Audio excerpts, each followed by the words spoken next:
Another interview today. Brooke Carlson joins me. So, Brooke, another athletic career that we have a lot to talk about, and also going on to play college sports. So, welcome. Glad to have you here. Thanks for having me. So, when you first started playing sports, how old were you?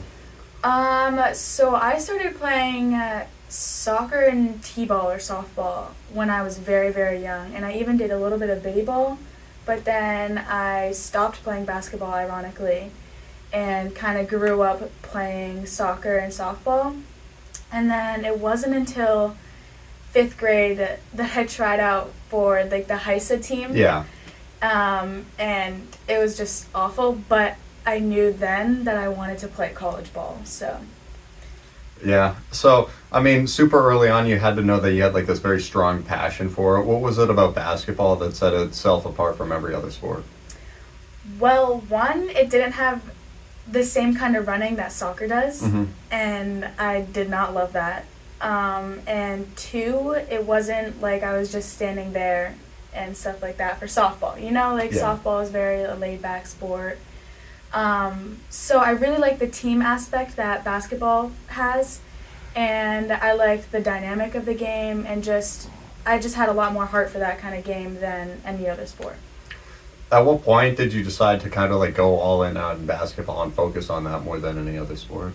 So I don't know what made me make the decision to continue with basketball. My junior year we had COVID. So that kind of put a pin in softball for me, and also soccer. But I knew that I had a lot more talent with basketball, and I was a lot more willing to work on my skills in basketball than I was softball or soccer. So that's kind of when I got into it. And then my senior year, when I started applying for schools, I didn't necessarily look for softball or soccer. I looked more towards academics and where I would be happy academically, and like the area that I would be going to school in and stuff like that. And basketball was honestly a plus for me. So, yeah. Yeah, for sure. So throughout that whole process, what were some of the schools that you looked at?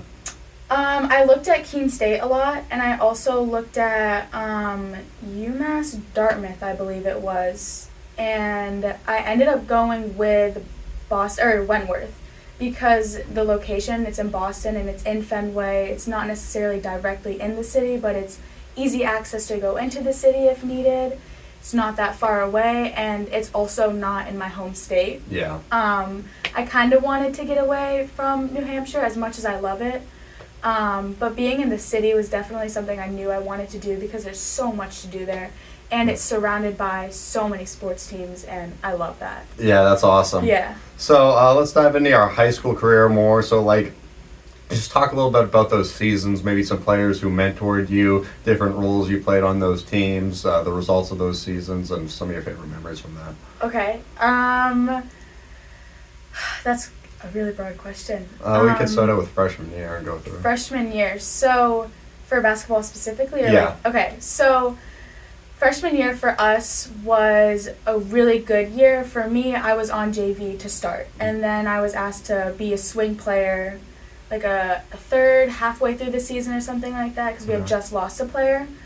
And that's the year we actually went to the state championship and unfortunately lost to Conan, which was just terrible. But we're not going to talk about that. But one of my favorite memories from that season was actually the beginning of the year, because we had tryouts and everything, but we also had a little trip that Coach Roy took us on. Okay. And we were able to see a completely different game than what we're used to, because obviously we play the same teams every single year. Oh, yeah. So we were able to travel and like bond with the team, go out to dinner and stuff like that. And that was a huge turning point for me in my athletic career, because with the other sports I played, it's a lot bigger of a team. And like this, like you were able to become a lot closer and build the chemistry a lot more than you were for the other team. So my freshman year really taught me the importance of the chemistry on and off the court. Yeah. And it also, like, I looked up to a lot of players that year. I looked up to Taylor Signor, Abby Houston, and especially Amelia Thomas. All right. So did you form, like, friendships with those players, or was it, like, going, like, idolizing them to being kind of like a sister to them sort of thing? Yeah, so right now, Amelia is one of my bestest friends, and probably will be forever. But Taylor and Abby were definitely mentors to me. They were people I looked up to. They were great captains, great athletes, and just someone who I wanted to be, and I wanted to be able to play the kind of game that they play. So I definitely wanted to like incorporate that, learn from them, and grow. Yeah. So throughout those seasons, definitely learned a lot of lessons. What was it like just being a part of those teams and competing for championships, having those experiences, those bonding things, and like that trip? Where'd you guys end up going? I want to say somewhere in the White Mountains. I can't remember, but I do remember playing like the White Mountains team. I don't remember because it's been so long. But wait, what was the question again? Where was the tournament? Oh, it was in the White Mountains. Okay. That's where it was. And we stayed at a hotel up there. But I cannot remember necessarily where it was. We played a couple teams, but I remember only one of them was White Mountains. Yeah. So cool experiences. What was it about Coach Roy as a coach that really impacted you a lot and helped develop you as a player? So I believe that his heart honestly drove me to be the player I am today. Comparing him to the other coaches I've had in the past for soccer and softball, Roy was the only one that really like prepared you for games and stuff like that. And I guess that's kind of only for basketball. Like you can prepare for teams in other sports, but not as seriously as you can for basketball. And that was something that I really valued, is how much that he cared going into games and how prepared he was for these teams. And that's something that I took very seriously as well. Like I was ready for the next team. I didn't care who we played. I didn't really care who they were either. I just knew what their intentions were and how we were going to stop them. And that's what he taught me, especially going into college now too. What a cool lesson. So anything else you would like to add with basketball in terms of favorite memories, the results of the seasons, and stuff you're most proud of? I think my most fond memory of all seasons would have to be my junior year when I hit the game-winning shot to go into the Final Four game right before COVID happened. It was a huge team effort. Like, if you watch that clip back, every single person on the court touched the ball, and it just, like, ended up in my hands, and it was just a feeling I'll never forget. Yeah, I know Coach Roy and I talk regularly, and that's something that he mentioned as, like, one of his favorite memories as a coach, which is very cool. So we have those experiences with you. So just talk a little bit about soccer, and then we'll go to softball. Soccer was a huge winning game for me, and for the entire team. Like, we won 3 state championships and then went to win a 4th after I had graduated. And that was honestly just, like, unbelievable. You don't really see a lot of high school teams winning back to back to back to back. Yeah. We were a very strong team, like, strong-minded, physical, and, like, everything like that. So that's something that I'll always remember with soccer and just running. Like, running was terrible, but that's just soccer, you know? For softball, I also remember winning the state championship. That was one of the most intense games I think I played in, because when you play in, like, basketball or, like, soccer, it's, like, head-to-head, you can do anything. But when you play softball or baseball, it's, like, very much luck of the pitch, like, luck of the play, catch, throw, anything like that. So that was a huge game, and just like that entire season as well. It was great. Yeah, I heard that was like a great state championship win for everybody. I know, like, we have a lot of state championships, but that one was like a really big highlight here in Hopkinton. I remember talking to Mr. Meserve about that and what that meant to him, because softball isn't one of the programs who's won a ton of state championships, and that was a big one. No, it was awesome. So, we talked a little bit about, like, your decisions with colleges and everything. When you first got to college, what were your initial takeaways? Oh my gosh. Well, so being in Boston, crazy. Like, definitely way different than being in a little town in the middle of nowhere. Oh, for sure. But going into it knowing that I was going to start my season in a month, because we don't go back early or anything like that. We start in October. I knew I had to prepare myself athletically or, like, physically, but also academically. going into college, like you're prepared, but you're not prepared for what's actually going to happen, and that kind of threw me for a loop because being a 3-season athlete in high school is way different than being a single season athlete in college. Like you're playing year round, and you're lifting, you're practicing, you're shooting, you're doing whatever you can to get yourself prepared, and even that's not enough for the first week or like hell week or anything like that. Yeah. So those weeks have got to be super, super intense. How do you manage to get through them? I take it one day at a time, honestly. I'm very much schedule oriented. Like I plan out my day ahead of time and like what I'm going to do for classes, when I'm going to have time for homework, what I'm going to eat, when I can lift, when I can go shoot and stuff like that, when we can have open gym. Freshman year for me, unfortunately, was probably the worst year with basketball because we had a head coach that didn't necessarily care about us, or like that's exactly how it felt and it looked. So it was a very difficult year, and going into the season not knowing that it was going to be like that, I kind of like had like a lot of my hopes like given up, you know? Yeah. So it was tough, honestly. Yeah, so working through a lot of those challenges, what was your initial takeaway after you finished that first freshman season?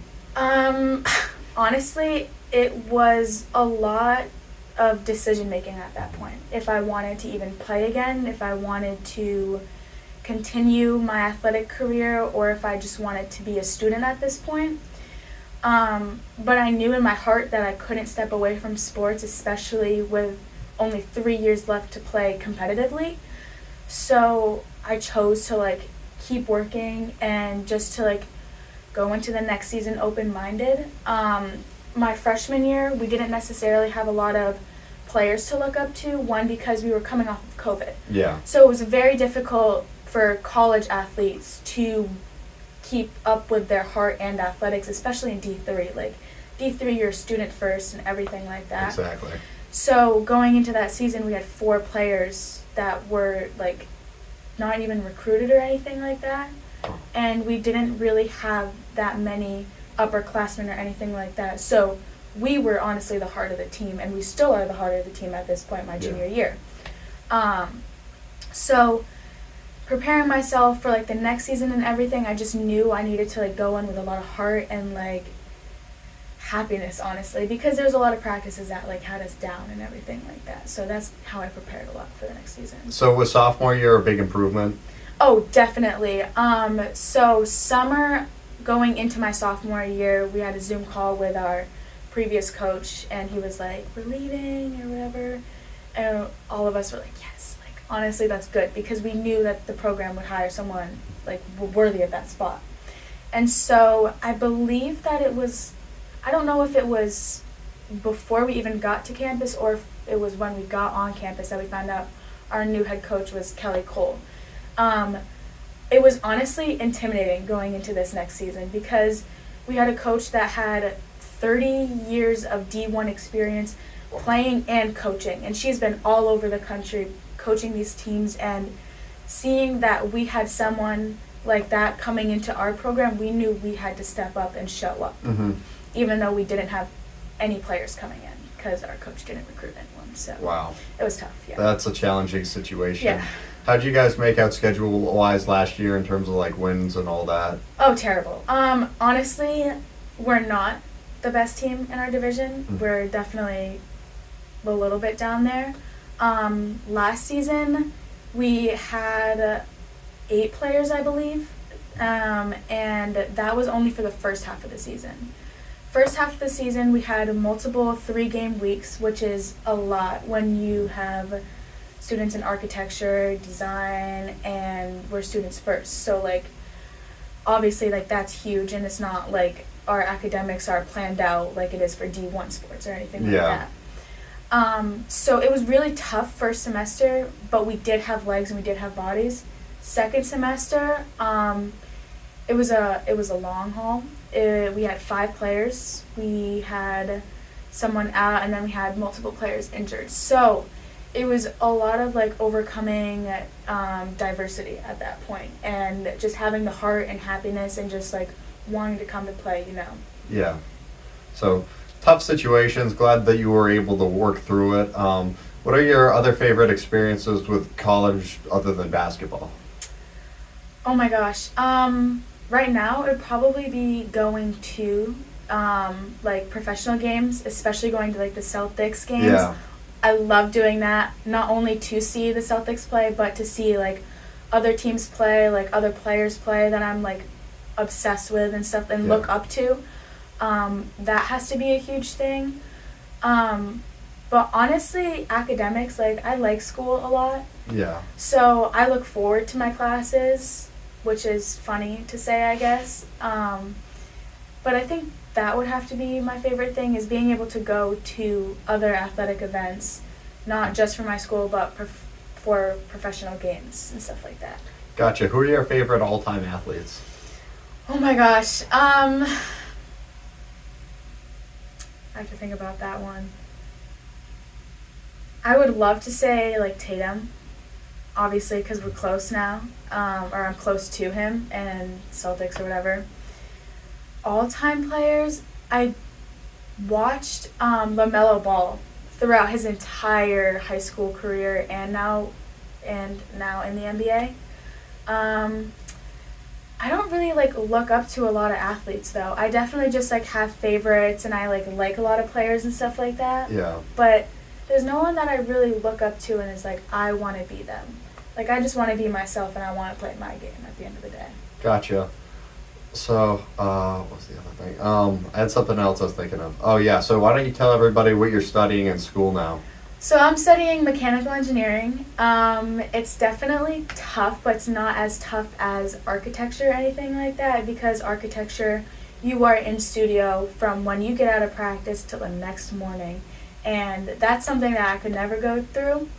But finding time to like study and to like put my best foot forward for my academics is difficult, because we do have like 4-hour days. We have lift, we have practice, and then we have film. Like it can go from 4 hours to 5 hours to an hour and a half. Like it can be anything. And then having away games on top of that, I'm doing homework on the bus, like sitting there trying to get through it all, and even just trying to figure it out when you don't have a professor that necessarily teaches you the best, you know. Yeah. So it's difficult, but it's something that I really enjoy, and I'm like happy with mechanical engineering. What's your advice to get through that? Because that's a lot to carry. Just having good time management skills, honestly, because at the end of the day, as long as you plan out your day and you're happy with your schedule, that's all that matters. And like just setting little goals for yourself and not looking at the bigger picture, because I know when I'm looking in my planner or assignment notebook, I'm like stressed out to the max. I have 2 homeworks due in one class, a lab due in that class, and it goes for every single class, and that's for like my major classes. And then you have exam weeks, so you have like 3 exams in a week, and it's tough when you look at it like that, but it's way more simple when you just look at it day by day, hour by hour, and you're like, okay, I need to focus on this. I'm going to do my best, and once I get to a point where I can't do it anymore, get up, go for a walk, come back, do something else. That's a good mentality to have, because I think that's a big challenge for a lot of people, myself included. It's a lot to balance all that stuff, and I'm not even playing a sport in college, so it's different. Just what are some of your life lessons, advice you have for other people? A huge thing that I've recently learned, especially in the last season, is that even if you're down, complimenting someone else or bringing someone else up will also help bring you up. So like, say you're in a game or you're in practice and you're not doing something that you want to be doing, or you're not doing it to the level you want to be doing it, don't criticize yourself. Instead, take a step back and stop looking at yourself and compliment someone else or help someone else out. Because that, for me, honestly, takes a lot of focus off of what I'm doing and, like, helps the team become better. Because at the end of the day, I am trying to be the best I can be, but I also want the team to be the best it can be, you know? So, that's a huge thing that I've learned. And also just, like, not looking at everything at once and just, like, looking at individual assignments and stuff like that. Got it. That's really, really good. Glad to hear you talk about that. What are some of your most proud athletic accomplishments and just overall, not only athletic but beyond? High school, just honestly, being a part of the teams that have won all the state championships that they did, being a part of Hopkinton and the legacy that like our class has had, or like that timeline has had, because we did a lot athletically and also academically. So that has to be one of my favorite accomplishments. Also, being an athlete of the year, that was huge. And I still take pride in that. For college, it's honestly just taking it game by game at this point, setting a goal for yourself or for the team for that game, because going from a winning team in Hopkinton to a losing team in college is not necessarily something that everyone dreams of, Like, everyone dreams of going from, like, losing to winning or winning to winning. So just keeping a positive mentality is something that I really value and like praise at this point.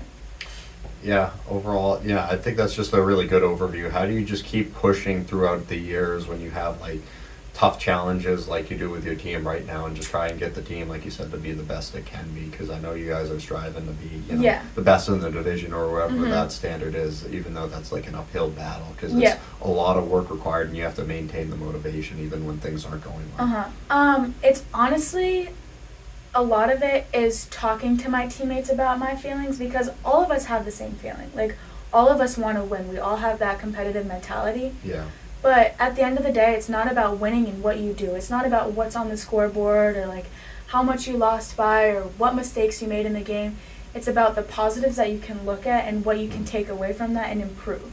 So for our team, like, we just take it game by game. Our coach does not care who we're playing, where it is, what's going on, anything like that. When you step across that court line or whatever, your mind is only focused on the game. It's not focused on anything else. So keeping that in mind, you can't focus on the negative that's happened in the past. You don't read your books backwards. You want to go to the next chapter.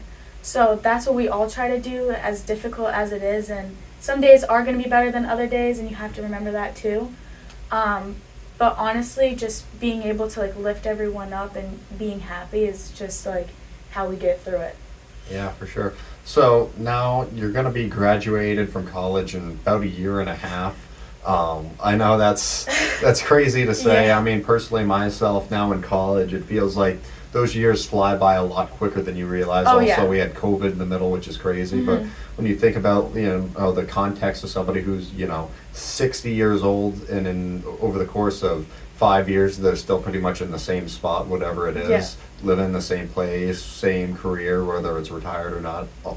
So it's pretty much the same for people who are older. But when you're younger, kind of like our age, you can be in school, and you can be like you go from being like an 8th grader to being in college in the span of 5 years, which is very, very fast. So you have like the same amount of time, but stuff happens much quicker, I feel like.